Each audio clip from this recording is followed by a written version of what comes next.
Defense. Iran attack plans now current. The showdown between the United States and Iran is growing more intense. Washington. U.S. defense officials have signaled that up-to-date attack plans are available if needed in the escalating crisis over Iran's nuclear aims, although no strike appears imminent. The Army and Marine Corps are under enormous strain from years of heavy ground fighting in Iraq and Afghanistan.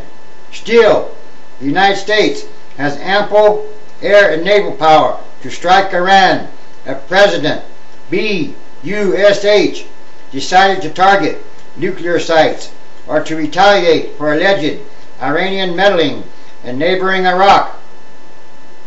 Among the possible targets, in addition to nuclear installations, Iran's ballistic missile sites, Republican Guard bases, and naval warfare assets that Iran could use in a closure of the Straits of Hormuz, a vital artery for the flow of Persian Gulf oil.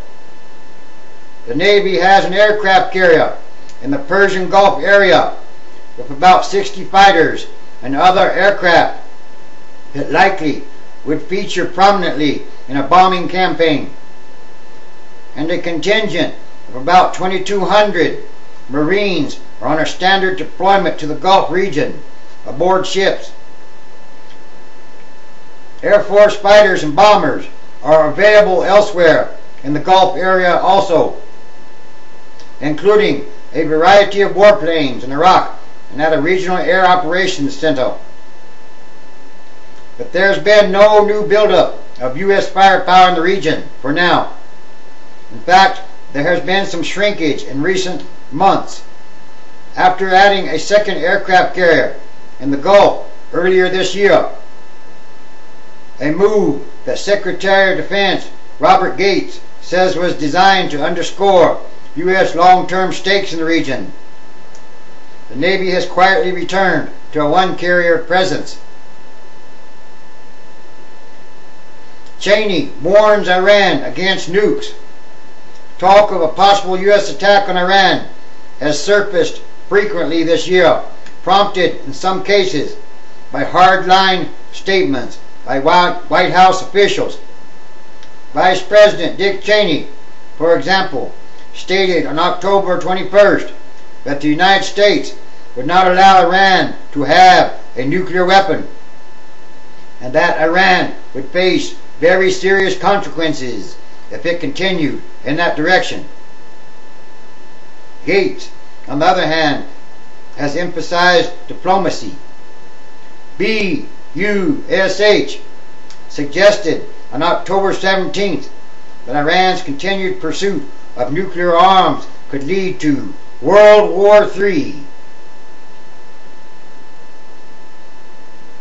The idea of Iran having a nuclear weapon is dangerous, and therefore now is the time for us to work together to solve this problem, U.S.A said.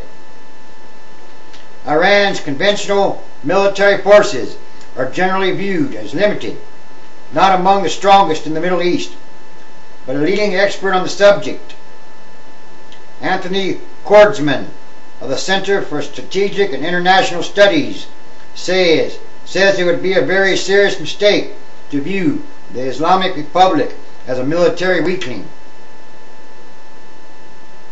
Its strengths in overt conflict are more defensive and offensive, but Iran has already shown it has great capability to resist outside pressure and any form of invasion, and done so under far more adverse and divisive conditions than exist in Iran today, Kordsman said.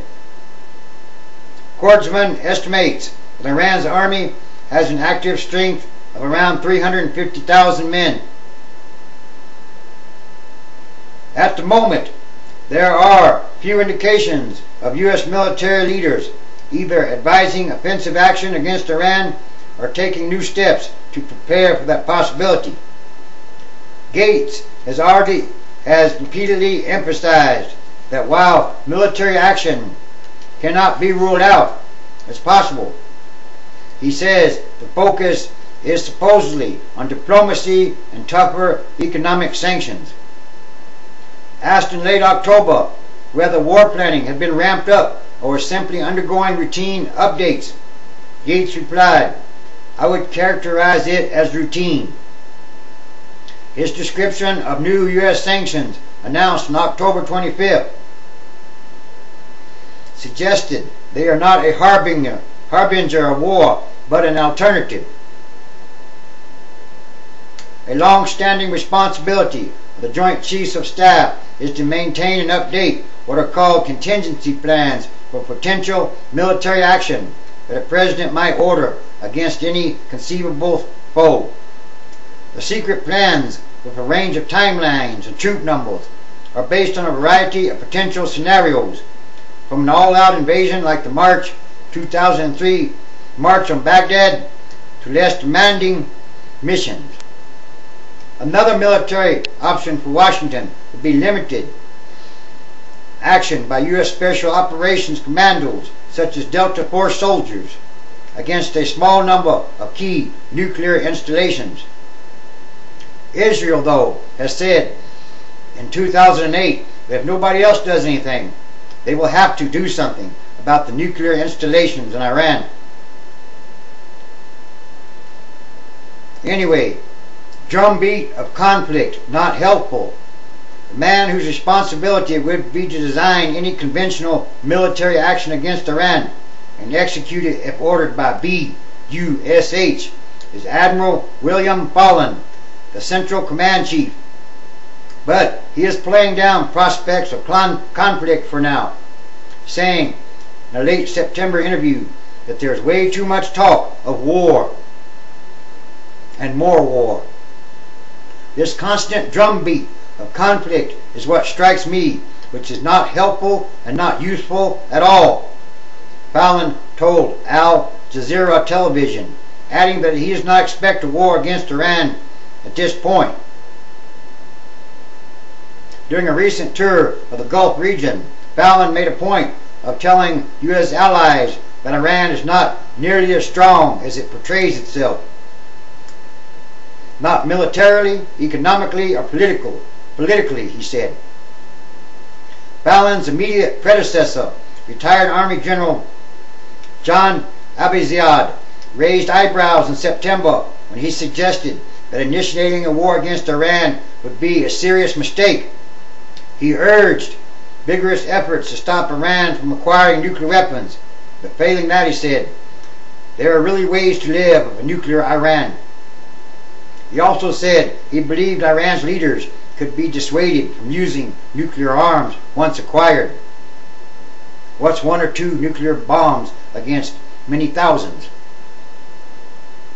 The possibility of U.S. military action raises many tough questions, beginning perhaps with the practical issue of whether the United States knows enough about Iran's network of nuclear sites, declared sites as well as possible hidden ones, to sufficiently set back or destroy their program.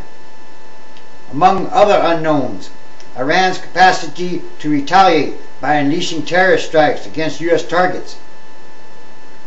Non-military specialists who have studied Iran's nuclear program are doubtful of U.S. military action.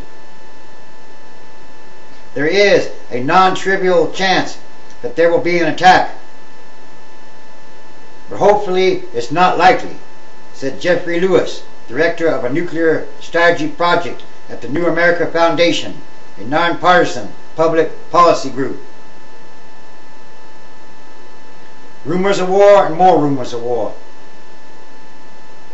Another sign of the last days.